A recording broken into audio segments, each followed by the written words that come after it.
Happy independence day. আজকে স্বাধীনতা দিবস। এই স্বাধীনতা ইন্ডিপেন্ডেন্স নিয়ে আমরা নানান স্পিচ, নানান সাহিত্য, কবিতা, দর্শন, হাজারো জিনিস আমরা কিন্তু প্রডিউস করছি, লিখছি। নানান ব্যাখ্যা স্বাধীনতা কেমন এ নিয়ে কিন্তু নানান ইন্টারপ্রিটেশন আছে, নানান এক্সপ্লানেশন আছে। যে স্বাধীনতা, প্রকৃত স্বাধীনতা কি, সেটা কি ইংরেজ শাসকদের কাছ থেকে আমাদের মুক্তির দিনটি কি স্বাধীনতা? কোন স্বাধীনতা? হিস্টোরিক্যাল ইন্ডিপেন্ডেন্স, না পলিটিক্যাল ইন্ডিপেন্ডেন্স, না স্পিরিচুয়াল ইন্ডিপেন্ডেন্স, না ফিলোসফিক্যাল ইন্ডিপেন্ডেন্স, না ইকোনমিক ইন্ডিপেন্ডেন্স? কোন ধরনের স্বাধীনতা? তা নিয়ে কিন্তু আমরা নানান সাহিত্য, যেমনটা বললাম, কবিতা, আমরা কিন্তু নানান ব্যাখ্যা আমরা দেখি, নানান দৃষ্টিভঙ্গি, মাইন্ডসেট আমরা কিন্তু দেখি। এই স্বাধীনতা, প্রকৃত স্বাধীনতা কি? কবে আমরা বলতে পারবো যে আমি স্বাধীন? তো আমার মতে আমি যেটা অনুভব করেছি, যে প্রকৃত স্বাধীনতা মানুষ এ দেশেই নয়, কোনো দেশেই কেউ পায়নি। অর্থাৎ যদি পার্সেন্টেজ করা যায় তাহলে দেখা যাবে যে মাত্র হয়তো এই 700 কোটি মানুষের মধ্যে পৃথিবীতে মাত্র হয়তো 1% মানুষ হয়তো স্বাধীন, মাত্র 1%। কোন অর্থে এই 1% মানুষ স্বাধীন? অর্থাৎ স্বাধীনতা বলতে আমরা তো বুঝি কোথা থেকে ফ্রি হওয়া,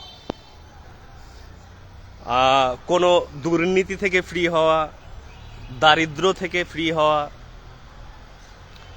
স্বাধীন হওয়া, রোগ, গোঁড়ামি, ফান্ডামেন্টালিজম, মৌলবাদ, অন্ধবিশ্বাস, কুসংস্কার থেকে ইন্ডিপেন্ডেন্স, ইকোনমিক ইন্ডিপেন্ডেন্স। তো তারপরে আছে আমাদের সাইকোলজিক্যাল ইন্ডিপেন্ডেন্স, অর্থাৎ মনস্তাত্ত্বিক স্বাধীনতা।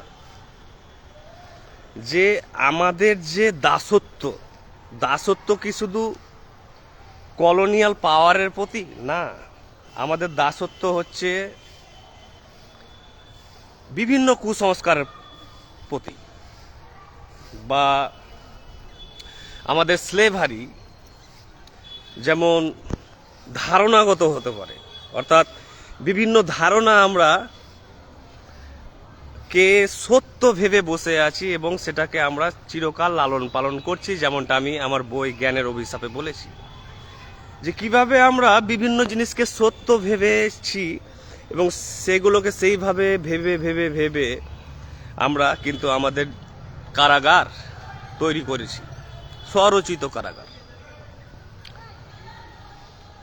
ওয়েস্টার্ন যত আইডিয়াজ আছে তাদের প্রতি আমরা এখনো স্লেভ, আমরা এখনো গোলাম। অর্থাৎ ওয়েস্টার্নদের, ইউরোপিয়ানদের যে literature, philosophy, political ideas, social system, structure, এগুলোর প্রতি আমরা কিন্তু we are still slave to them. Then we are slave to religious superstition, অর্থাৎ ধর্মীয় বিভিন্ন কুসংস্কারের আমরা কিন্তু এখনো বন্দী। আমরা এখনো অসংখ্য জিনিস বিশ্বাস করি যেগুলোর কোনো ফাউন্ডেশন নেই, যেগুলোর কোনো যুক্তি নেই। এই স্বাধীনতা, তারপরে হিংসা, ঈর্ষা, লোভ, ভয়, দুশ্চিন্তা, আমরা নানানভাবে কিন্তু বন্দী, এখনো we are slave two many things. আমরা অসংখ্য জিনিসের প্রতি এখনো আমরা গোলাম। তো স্বাধীনতা কিভাবে সম্ভব যেখানে দারিদ্র, অভাব, বেকারত্ব, হিংসা, ঈর্ষা, ভণ্ডামি, মুখোশ এবং অজ্ঞতা, হাজারো ধরনের কৃতদাস যে ব্যাপারটি, স্লেভারি, এই ব্যাপারটি কিন্তু এক্সিস্ট করে। হাজারো রূপে হাজারো রঙে, তাহলে আমরা কিভাবে স্বাধীন হলাম? তো আমরা চারিদিকে দেখছি করাপশন, মানে A to Z system corrupt, এবং দুর্নীতি হয়ে দাঁড়িয়েছে একটি কিন্তু নিয়ম, ঘুষ। তো হাজারো ফরম্যাটে কিন্তু আমাদের স্লেভারি কিন্তু এক্সিস্ট করে, হাজারো ফরম্যাটে, হাজারো রঙে, যেগুলো হয়তো আমরা চিনতেও পারবো না। সেটা রিলিজিয়াস আইডিয়াস থেকে, পলিটিক্যাল আইডিয়াস থেকে, সোশ্যাল আইডিয়াস থেকে, সাইকোলজিক্যাল ব্যাপার আছে। তাই প্রকৃত স্বাধীনতা কি আমরা এখনো অনেকে জানি না, যে প্রকৃত স্বাধীনতা কি। আমরা স্বাধীনতা মানে ভাবছি হয়তো দেশ হয়তো 47 সালে 15ই আগস্ট স্বাধীন হয়েছে, চলো সেলিব্রেট করি, ঠিক আছে, এটি একটি হিস্টোরিক্যাল ঘটনা।